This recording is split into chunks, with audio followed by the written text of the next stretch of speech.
দাদা ভাই, একটা কথা বলি, এই যে যা হবে আজ হবে, কালকে আবার কী হবে, এইটা কি কথা হলো দাদা ভাই?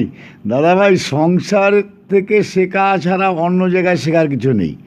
এই যে আমাদের জগৎ সংসারে আমরা জন্মগ্রহণ করেছি, এর থেকে শেখার আর বড় কিছু নেই।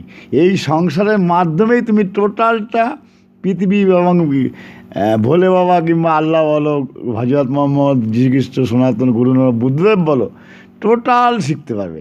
কেননা একটা কথা বলি, যে এইখানেই শেষ বললে তো এইখানে আজকে যে হবে আজকেই না দাদা ভাই। তোমার জীবনটা তুমি ফলো করো, তোমার বয়স ছোটোবেলার থেকে এখন তোমার কত পরিবর্তন হয়েছে। কখনো 10 টাকা পকেটে, কখনো 5,000 টাকা পকেটে, কখনো জিরো, কখনো কখনো মন বিঘ্ন ঘটেছে, কখনো মন শান্তিতে ভরেছে, কখনো আনন্দ, কখনো হাসি, কখনো কান্না। তোমার লাইফে তুমি দেখো সে তাহলে। সুতরাং লাইফ